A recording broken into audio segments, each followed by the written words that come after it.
Hello, and I'm live.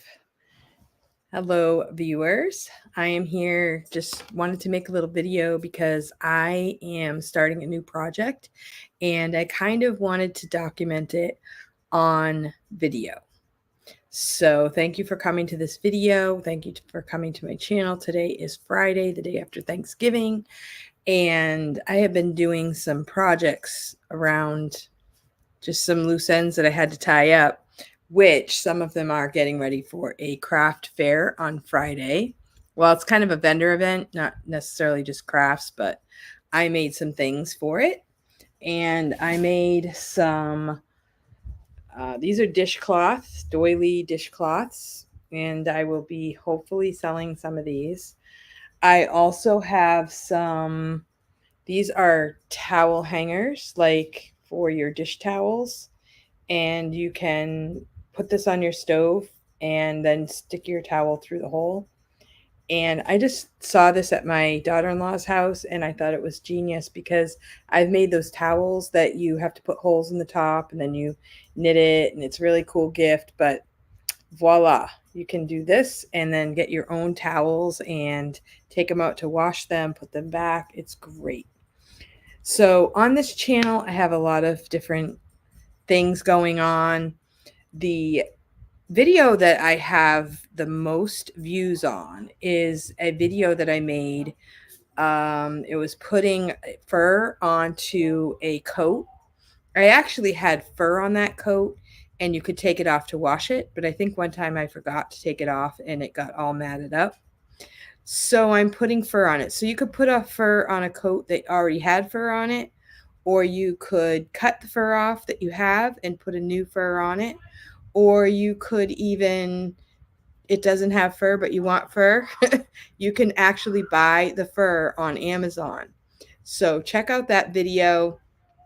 It was a lot of fun to make, and it's just a DIY to put fur on your coat. And it's really cool because you just put buttons around the hood and then you attach the fur, and then when you want to wash the coat, you take them off. And I just really loved the fur. It was very fluffy, even more so than regular coat that you might buy in the store. So check out that video. I also have videos, teaching videos and different things like that. But I love to knit. I love to crochet. The things that I just showed you are crocheted. I made a lot of crocheted items, and I also entered them in my local county fair called the Deerfield Fair. I have a few videos on that as well. And it's just a really fun thing that we do every year it's basically the end of September. And I've also had, my son has sung like the national anthem for the fair and stuff like that. But today I am going to show you the start of my project called Claire's Carolina Shawl. Now, a friend of mine, she wants to make this with me, and I've been kind of waiting for her, but I'm done waiting. I've got to get started. I'm just going to get started. It's the holidays. I don't think I'm going to be finishing it before Christmas. I'm just kind of getting it started, and I want to document the journey. I don't sit down and knit things start to finish. I have thought a lot about this. A friend of mine wants to make the shawl with me, and so I've looked at pictures, sent them to her. We finally settled on this one, and it is called Claire's Carolina Shawl Pattern, and it is from the Outlander series, which I have not watched the show, but evidently there's a lot of knitted items in there. And I don't really like things that you have to, like, it falls off you because I'm teaching, right? So I'm hoping this is going to be, it kind of like wraps in the front and it kind of stays put. And I really think it's pretty. I've looked at a lot of patterns, and I just had to just sit down and decide and pick one. And once I got started, it actually isn't too bad. With this one, you're going to need, I'm kind of scrolling down to what you actually need. Now, I was afraid that it was going to had some difficulty with it, but it's actually a very simple pattern. It's a little weird to get it started, but it's a very simple and easy pattern.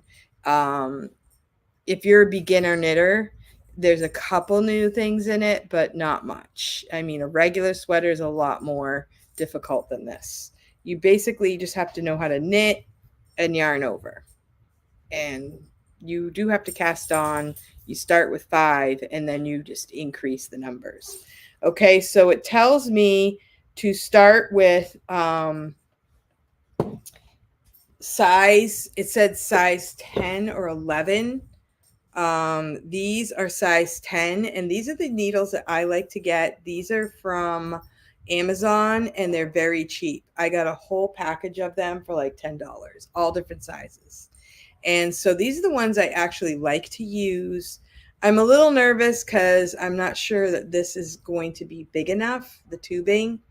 So I may end up buying another set with some longer tubing because I have to keep up this pattern, and you add 4 stitches every row until you have like 186, I think. And so that's how this pattern works. But before we get to that, the beginning of this project, I am going to show you how this yarn comes. Now, yarn, if you're just starting out, you go to Walmart, you see yarn everywhere. That's acrylic yarn. And that is really great for, say, you're making blankets, you're making blankets for kids and any inexpensive yarn like that, or even hats, things like that. But if you want to make something that's a little more upscale, a little more fine-tuned, I don't know what you want to call it, you want to get some better yarn, you're going to look for some wool blend, and you preferably washable wool. Okay, washable wool won't shrink on you if you do wash it. Real wool, you're going to have to wash by hand. And the wool that I got was from Knit Picks, and it's called Wool of the Andes, and this is bulky weight. So bulky weight yarn is a little thicker than what we call the worsted weight, which is the normal everyday kind, like this. This would be like a worsted weight. It's not that much different, but this is the inexpensive kind you would get, at Walmart or something. They even have yarn at the dollar store. So here's just yarn, worsted weight at the dollar store. Now this is great if you're going to make toys, hats. It is very soft, and it says the number is 4 on it. That's what you want to look for it says 100% acrylic. So the number is the thickness of the yarn. And so this is a 4. Now this one here says 5. Okay, so this is a little bit thicker. And for this pattern, it says you could even use even more bulky weight, depending on what you want for thickness. And I looked at Knit Picks. I looked at all the different colors. They're even having some sales right now. I ended up getting this gray color. And when you get your yarn at the dollar store or Walmart, it's going to come in what you call a skein. But when you get it at a more upscale type place, or even I have some authentic yarn that a friend of mine grew on her own sheep in New Hampshire, and that is going to come in this is called a hank. And so what you're going to have to do is you're going to have to roll this up yourself, and you do have to be careful because you don't want it to all of a sudden get very tangled. Okay, so what you're going to do is you're going to find the ends. Now this has some little ties in it like this, and you're going to want to undo those. They're not really that, they're not that tightly woven. Now the thing about yarn is you want to remember you loosen. So if you get anything tangled, you do not want to tighten it. You do not want to pull on it. You want to just loosen it. Now I have taught knitting online. I taught finger knitting. I taught regular knitting on outschool.com, which is a great place to go for kids to take classes. And one time I turned on the camera, and this one kid was supposed to be doing finger knitting, and it was a boy, and his yarn was all tangled up. And I never saw a parent. I never saw him talk to a parent, so I don't know what went on with that. But basically he untangled the yarn for the entire class. So what you want to do when you start a ball, and I kept telling him, loosen, loosen, loosen, loosen, loosen, loosen, loosen. Do not pull it tight, because once you pull it tight and there's a really big knot in it, then you'll have to cut it, and you'll have to, just, you can do it. It's not impossible, but you'll lose some of your yarn. Okay, so you want to start with one end, and you want to wrap it around your hand like this to get the ball started. And you don't want to do it tightly. You want to just keep it a really loose type of, just keep it really loose. I could easily, just like really tight. You don't care how the size, you just want to do it very lightly. Do not pull, because that will kind of wreck the fibers. Now, if you have the ability to put this on the back of a chair, that's what I did last night. I put this on the back of the chair. Like, you could get to a person to hold it like this, and then you just pull it off the ball. If you don't have a person with you, you could put it on the back of a chair, which I have a chair right here off camera. And then that's the best way to do it, because then it won't end up tangling up for you. Because if it tangles up, it's miserable. It's miserable to untangle yarn. So this is going to be your first step. If you buy yarn that is a little higher quality, you're going to end up winding it yourself. Now, if I do know a friend that she buys most of her yarn that's the higher quality, and instead of wrapping it and making her own ball, she bought a yarn winder. Okay, so there's also what you call a yarn winder, and the yarn winder will wind your yarn into what they call yarn cakes, and that will be a great thing. I had one once. I didn't really use it. I think I got rid of it. So I don't usually buy yarn higher quality. I usually buy the lower quality stuff because I'm kind of cheap. But when it comes to something like this, that's a better quality type project, I'm making it for myself. I also bought some sock yarn that I will be making. I have a couple students at my school that want to make socks. So I said, you know what? I'm going to make some socks for myself. I have made a couple of sweaters for myself, and I've made a couple of shawls. So it's really hard, because if you put this much time into it, you want the person who receives your gift to really appreciate it. And if they don't really appreciate it and they don't want to wear it, it's kind of disappointing. So yeah, so I do make Christmas stockings, and I have a few videos of some of the things that I've made. I also love Ravelry.com, and I call that the Facebook of knitting, where you can go, you get yourself an account. My name is Cindy NH on Ravelry, so you can look for me, and you can find your friends, and you can also check out what your friends are knitting. You can find patterns that you like, and you can favorite the patterns and come back to them. And it's a really fun thing. So I document some, not all, of my projects, but it's really fun to go back there and kind of see what I've done over the years. So that's a lot of fun too. So that's Ravelry. So takes a little while to wind up. Like I said, you want to loosen, loosen, loosen, loosen, loosen. And then if you get a ball going and you want to knit, another fun thing is to get a yarn bowl. It's a bowl with a little notch in it. And then as you knit, you're pulling on the yarn, and the yarn just kind of turns in the bowl. And you don't have to put it on the floor and get your yarn dirty before you even use it for a project, right? So that's what this is. Now, the first step for the Carolina shawl is to cast on 5 stitches. Okay. So this is my pattern. I downloaded it to my Google Drive, and I can also print it out. Now, the pattern for the most part is on page 6.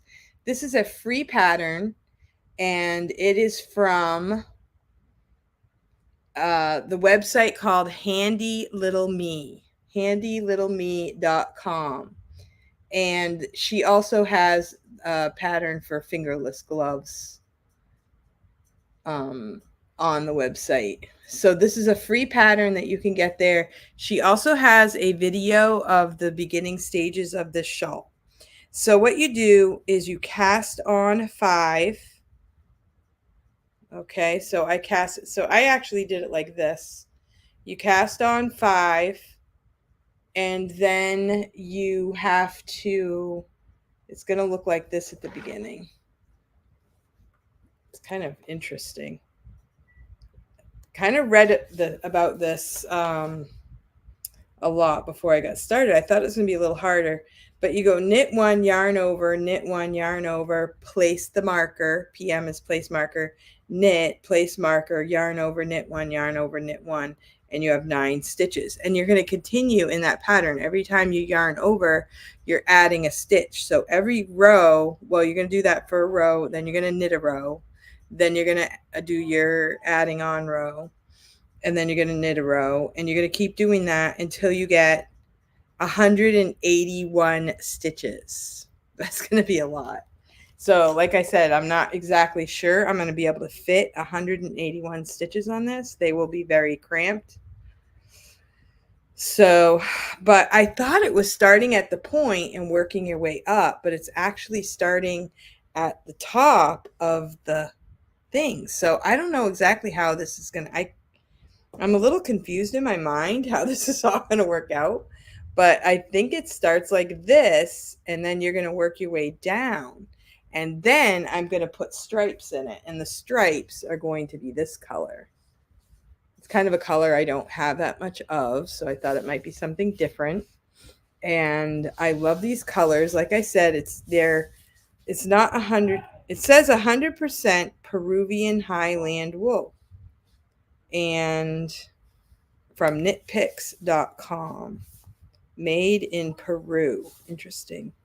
And it was a little more expensive than what you would buy at the store, but it's also going to be warmer, better quality, and I hope that it's going to be a great yarn for this project.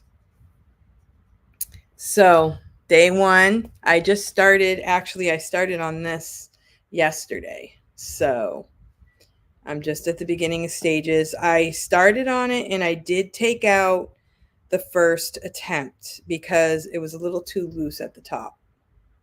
So I did take it out, and this is kind of cool, isn't it? It has like a little spine to it. And so this is going to be the top of the shawl.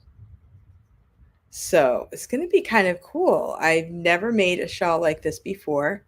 So stay tuned for more videos on the progress with my knitted shawl. So what are you doing for your extracurricular activities? I like this pattern because it's going to be great when, say, I'm in the car, if I'm not driving. I can knit, or if I go to meetings, I go to a lot of town meetings in my town. And so it would be great for that. I can just sit there and pull it out and do a few rows. And it's winter, right? I don't know. I spend a little bit of time inside. And so I like to keep busy. Obviously, I like to create things. I feel really good when I am making things and feeling productive. And so that's the story. I also want to inspire others to maybe knit or to do something that they enjoy doing. Stay busy, have something to do, have some goals that you want to work on. And I do not have a timeline for this. It could take me, just depends on how many times I pull it out. and if I want to stick to it. Like I said, I want to make some socks as well. And so I haven't really knit in a pretty long time. I've been doing some crocheting. This summer when we went on our vacation, I made a lot of the dishcloths knowing that I wanted to sell them in the craft fair. And if I don't sell them, I figure I'll give them away for gifts. So that's my strategy. And they're great gifts at Christmas time, and something that you can give to people that is handmade but isn't too majorly expensive, but it's just kind of special. So anyway, thank you for watching. Let me know if you are a knitter. Let me know what you're making. And let me know if you'd like to even maybe come on my channel and talk with me about what you're doing, and maybe show me something that you've made, or maybe some pictures of things that you've made. I have some videos about some stockings, Christmas stockings that I've made for my kids and for the older kids. And that's something, like, I have a new grandchild that's going to be born March 1st, hopefully. And well, hopefully March 1st, because it's a special day. Not that hopefully it will be born, but yeah. So, and like, I'll catch up on my Christmas stockings, and then I want to make them for my adult children that are outside the house, and make sure everybody gets one. Once everybody gets one, I'll have to come up with another idea for a tradition for my adult kids. It's just, that's something I can do that is special and kind of priceless when you make something, and it's something that they can have and pull out every year. I made one for my daughter Naomi, who just had a baby this year, and so her and her husband and her baby all have matching stockings made by me for this year. And I got the pattern on Ravelry, and it was a crocheted, kind of looks like knitting, but it's crocheted. So if you go on Ravelry, you can find it, or you can check out my videos. And also, yeah, so I'm trying to think of who else. So I have some other adult children that I need to make them for, and they haven't gotten one yet, but it's mostly like the ones that got married, especially if they got married and had a kid. So that was Naomi. I hadn't made her one yet. So there you go. There's another one rolled up. I have one, oh my goodness, I have 1, 2, 3, 4, 5, 6 more to go. It's going to be a big shawl. I have a hard time believing it's going to take all this yarn, but we'll see what happens. I have 1, 2, 3, 4, 5, 6, 7, 8. I bought 6 of the tan and 2 of the green. So it seems like a lot. It seems like to be more of a blanket than a shawl, but we'll see what happens. All right, so stay tuned. Hope to see you again soon. Thanks for watching. Have a great day.